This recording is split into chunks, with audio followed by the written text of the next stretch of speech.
Once upon a time, in a sparkling town filled with colorful flowers called Crystal Town, lived a little boy named Max.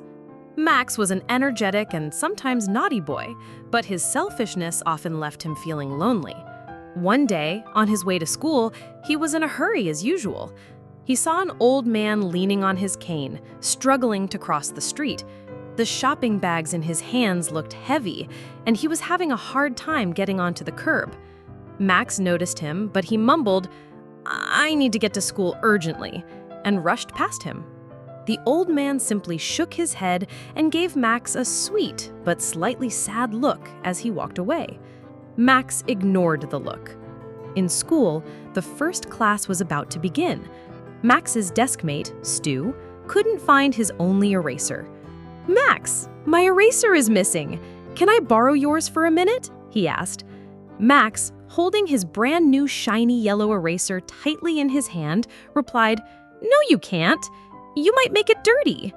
Stu's face fell, and Max felt a strange feeling deep inside. It was as if a small stone had settled in his heart. Everything went wrong for Max that day. In art class, the teacher asked everyone to share their crayons and pastels for a big painting project.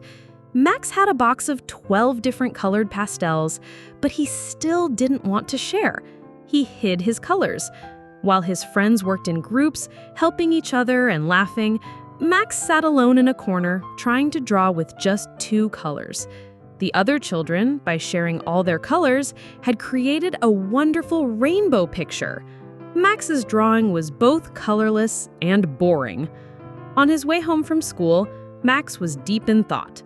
"I was so lonely today," he murmured. Just then, he saw a cheerful flock of birds in the road. They were happily chirping and sharing the breadcrumbs that one of them had found. They were helping each other carry food. A little further on, he came across an ant nest. The tiny ants weren't carrying the food they found alone. They were all working together to bring it back to their nest. Watching all this, Max felt as if he had learned a lesson. "Why is everyone sharing, but I'm trying to avoid it?" he asked himself. When he arrived home, a wonderful smell of his favorite chocolate chip cookies filled the air. His mother had baked them.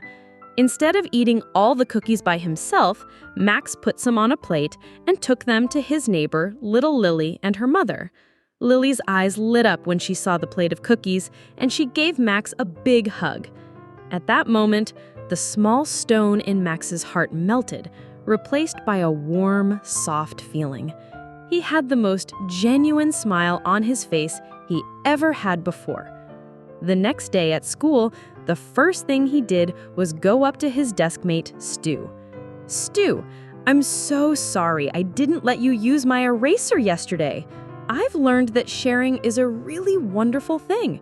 You can use mine today if you want," he said. Stu smiled at Max's sincere words. That day, Max generously shared everything he had with his friends. He lent his crayons, let them borrow his storybook, and even shared the last crumbs of his sandwich. The brightest ideas for the group project had all come about by sharing and everyone's contribution. Max now understood what a beautiful feeling sharing was. He realized that the more he shared, the less lonely he felt, and the more his happiness grew. From that day on, Max became known as the most helpful and generous child in Crystal Town. His favorite thing to do was to make others happy, because he knew that when others were happy, he became very happy too. Remember, kids, sharing isn't just about giving away your things. Sharing is about offering your smile, your love, and even your small acts of kindness to others. Remember, everything that is shared grows and becomes more beautiful. A cookie, an eraser, or even a tiny smile, when shared, turns into a happiness that multiplies. So never be afraid to share. Try it, and you'll see just how true it is.